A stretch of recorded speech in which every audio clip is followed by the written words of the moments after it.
Good morning, good afternoon, and good evening. Welcome to the channel, Five Kings of the North. This is your boy, Some Foam, aka Brad, back at you again with another story time with Herbert.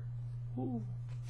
Now, if I remember correctly, Chapter 2 was mostly about one vampire saying, "Help my half-daughter, vampire thing person. Help me, help me." And the guy walked out and said, "Nah, I ain't helping you, bitch. Go find somebody else." Anyway, if you're new to the channel, hit that subscribe button. If you like what you see, again, hit that like button, subscribe. We need the subscribers, definitely. If you can, hit that share button, get that content out there. We need more followers, more people hitting up our website and whatnot. Anyways, without further ado, Chapter 3. Beth took a 45-minute shower, used half a bottle of body wash, and nearly melted the cheap wallpaper off the bathroom walls because she kept the water so hot. She dried off, threw on a bathrobe, and tried not to catch another shot of her reflection in the mirror. Her lips were a mess. She stepped into a cramped studio apartment. The air conditioner had died a couple of weeks ago, and so the room was nearly as smothered as a bathroom. She eyed her two windows at the sliding door that led out to the wilted courtyard. She wanted to open them all, but checked the locks instead. Even though her nerves were shot, at least her body was rebounding fast. Her appetite returned with a vengeance, and if it were pissed at the diversion of dinner. And then she went around to her galley kitchen. The chicken left over from 4 nights ago, and even seemed inviting. But when she cracked the foil package, she caught a whiff of sweat socks.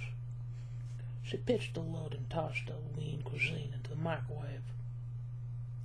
She ate the macaroni and cheese standing up, holding a little plastic tray in her palm with a pot holder. It wasn't enough. I didn't even make a dent in her hunger. So she had another one. The idea of putting on 20 pounds in one night was damn appealing. It really was. She couldn't help the way her face looked, but she was willing to bet that the Neanderthal misogynist attack of hers preferred his victims with a tight ass. She blinked her eyes, trying to get his face out of her mind. God, she could still feel his hands, those awful heavy palms bruising her breast. She nodded. She needed to file a report. She should go down to the station, except she didn't want to leave the apartment, at least not until morning. She went over to the futon and used as a couch and a bed, and curled her legs up tight to her body. Her stomach was doing a slow churn job on the mac and cheese, waves of nausea followed by marching rows of shivers passing over her skin. A soft meow brought her head up. "Hey, Boo," she said, wiggling her fingers listlessly. The poor guy had run from the cover when she'd come through the door, tearing her clothes off and throwing them across the room. Meowing again, the black cat patted over. His wide green eyes looked worried as he leaped into her lap with grace. "Sorry about the drama," she murmured, making room for him. He rubbed his head against her shoulder, purring. His body was warm, his weight grounding. She didn't know how long she sat there stroking his fine, soft fur, but when the phone rang, she jumped. As she reached for the receiver, she managed to keep pace with the petting. Years of living with Boo had honed her cat phone coordination skills to perfection. "Hello," she said, thinking in the past would be the work of some sicko prank calling her.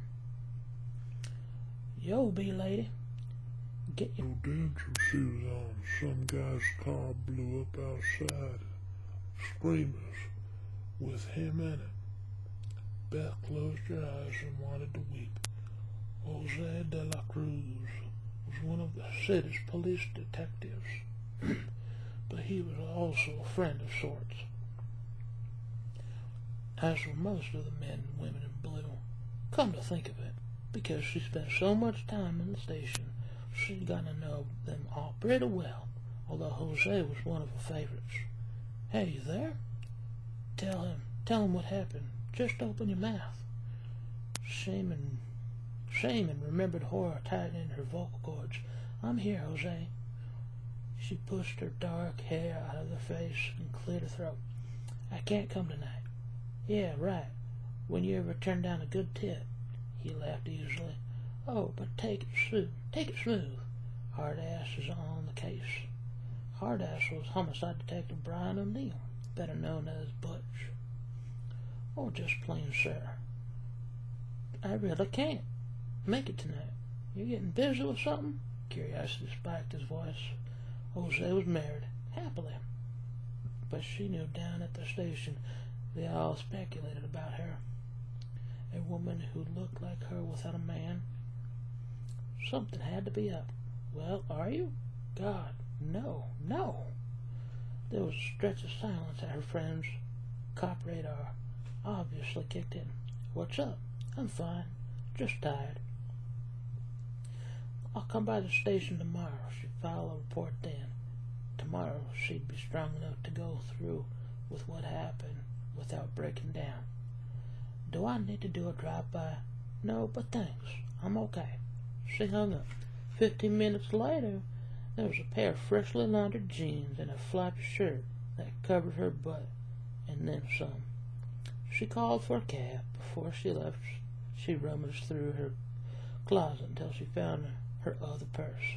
She grabbed the pepper spray and held it hard in her hand as she stepped out of her apartment. In the 2 miles between her front door and the bomb scene, she was going to find her voice, and she was going to tell Jose everything. As much as she hated the idea of reliving the attack, she wasn't going to let this asshole walk free. Do the same thing to someone else. And even if he was never caught, at least she would have done her part to try to nail him. What a bastard.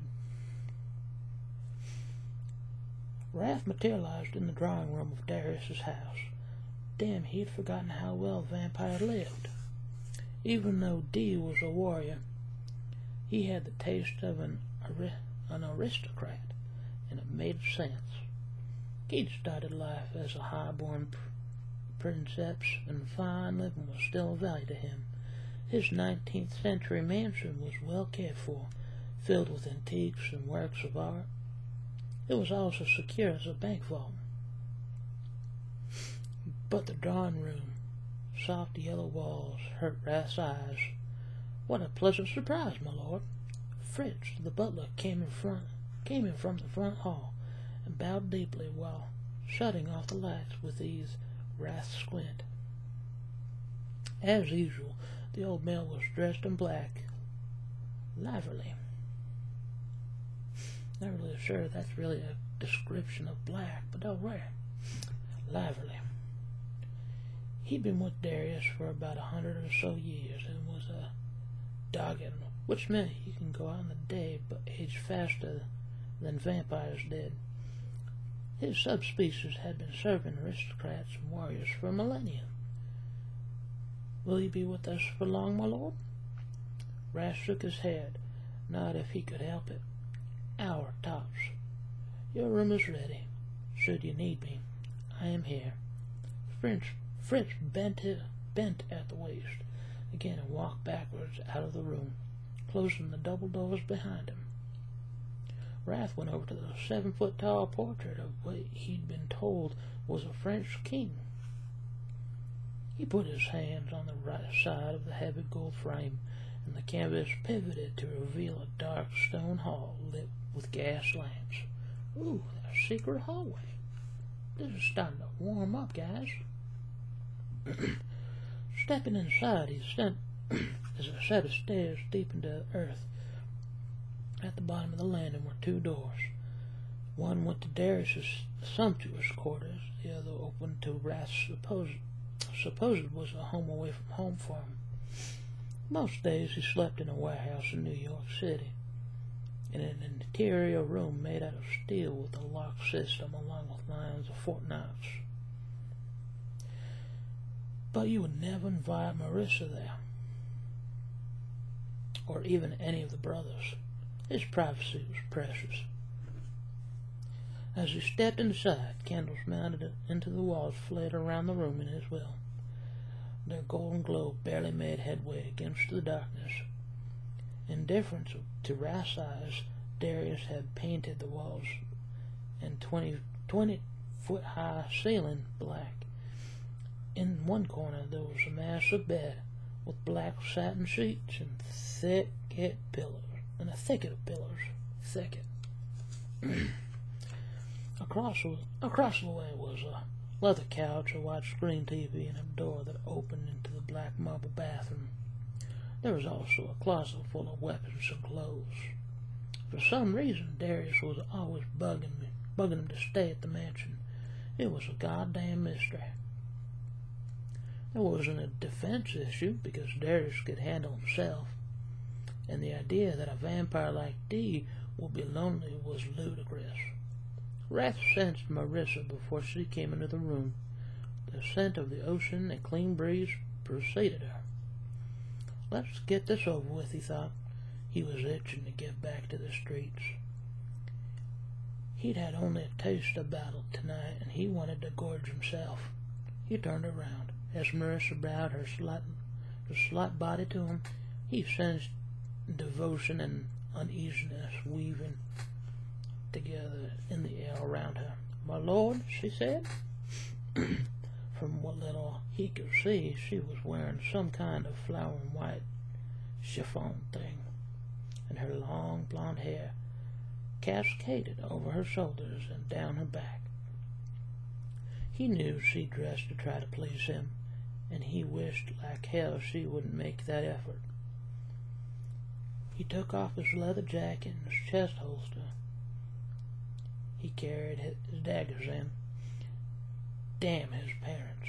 Why had they given him a female like her? So fragile. Then again, considering the shape he'd been in before his transition, maybe they'd worried anyone sturdier would have hurt him. Rath flexed his arms, his biceps curled up thick, one shoulder cracked from the force. If they could only see him now, their little boy had turned into a righteous cold killer. Probably better they were dead, he thought. They wouldn't have approved of what he'd become. Then again, if they'd been allowed to live in old age, he would have been different. Marissa shifted nervously. "I'm sorry to disturb you, but I cannot wait any longer." Rath headed for the bathroom. "You need me? I'll come." He turned on the water and rolled up the sleeves of his black shirt, with steam rising from the rush of the faucet. He cleaned the grime, sweat, and death from his hands. Then he worked the bar of soap up to his arms, covering with studs, the ritualistic tattoos that ran down the insides of his forearms. He rinsed, dried himself, and walked over to the couch. He sat and waited, grinding his teeth. They'd been doing this for how long? Centuries. But every time it took Marissa a while before she could approach him. If it had been anyone else, his patience would have snapped within moments. But he cut her some slack. Truth was, he felt sorry for her because she'd been forced to become his Shalon. He told her time and time again that he'd release her of the covenant and free her from a true mate. One would be not only kill anything that threatened her, but would love her too. Oh, sweet Jesus, ain't that nice? Funny thing was, Marissa wouldn't give up on him. As fragile as she might be, he figured she probably feared no other female would have him, that none would feed the beast when he needed it, and then their race would lose their strongest line, their king, their leader who wasn't willing to lead. Yeah, he was one hell of a catch. He stayed away from her unless he had to drink, which wasn't often because of his lineage. She never knew where he was or what he was doing.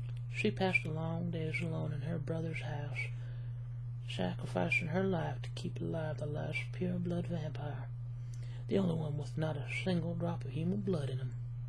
Frankly, he didn't know how she stood it, or him.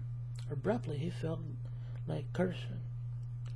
Tonight was stacking up to be a real party for his ego. Now her. Rath's eyes followed her as she moved around the room, circling him, getting closer. He forced his face to relax, kept his breathing even, made his body still. This was the hardest part of being with her. He panicked at not being free to move, and he knew when she started to feed, the choking sensation would get worse. "You have been busy, my lord?" she said softly. He nodded, thinking that if he was lucky, he was going to even bruise her before dawn came. Marissa finally stood before him and could feel her hunger cutting through her uneasiness. He sensed her desire, too. She wanted him, but he blocked out the particular emotions of her. There was no way he was going to have sex with her. He couldn't imagine putting Marissa through the things he'd done to other female bodies, and he'd never wanted her that way. Not even in the beginning. "Come here," he said, gesturing with his hand. He dropped his forearm at his thigh, wrist up. "You're starving. You shouldn't wait so long to call on me." Marissa lowered herself to the floor at his knees, her gown pooling around her body at his feet. Her fingers were warm on his skin as she softly ran her hand over his tattoos, stroking the black characters that detailed the lineage in the old language. She was close enough so she caught the movement of her mouth opening. Her fangs flashed white before she sank them into his vein. Rath closed his eyes, laying his head back as she drank. The panic came over him fast and hard. He curled his free arm around the edge of the couch, his muscles straining as she gripped the corner to keep his body in place.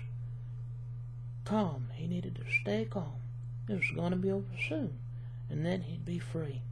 When Marissa lifted her head 10 minutes later, he bolted upright and walked out of the anxiety, feeling a sick relief that he could now move around. As soon as he had his shit together, he went over to her. She was replete, absorbing the strength that came with the air of the blood mixed.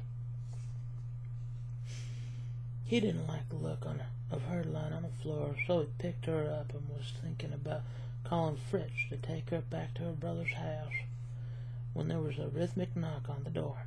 Rath glared across the room, carried her to the bed, and laid her down. "Thank you, my lord," she murmured. "I will take myself home." He paused and then pulled the sheet over her leg before walking over and cracked open the door.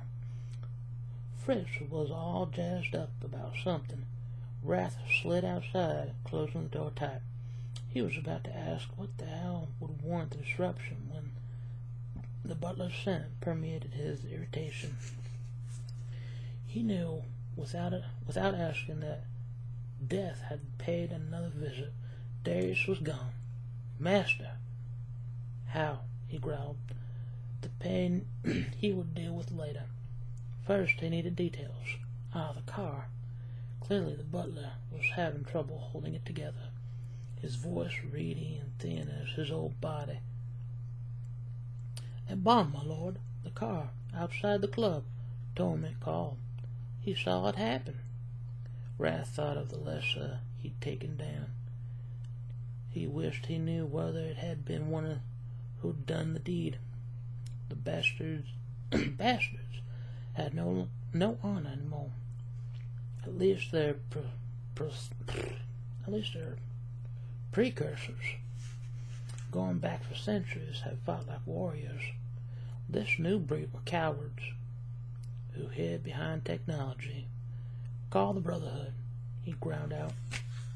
"Tell them to come now." "Yes, of course, and Master, Darius asked me to give this to you. The butler held something out. If you were not with him when he died." Wrath took the envelope and went back into the chamber, having no compassion to offer Fritz or anyone else. Marissa was gone, which was good for her. He tucked Darius's last missive to the waistband of his leather pants and let his rage out. The candles exploded and fell to the floor as a whirlwind of viciousness swirled around him, growling tighter, faster, darker, until the furniture flipped and traveled in a circle around him. He leaned back his head and roared. Wow, that sounds stupid. Why do girls read this crap?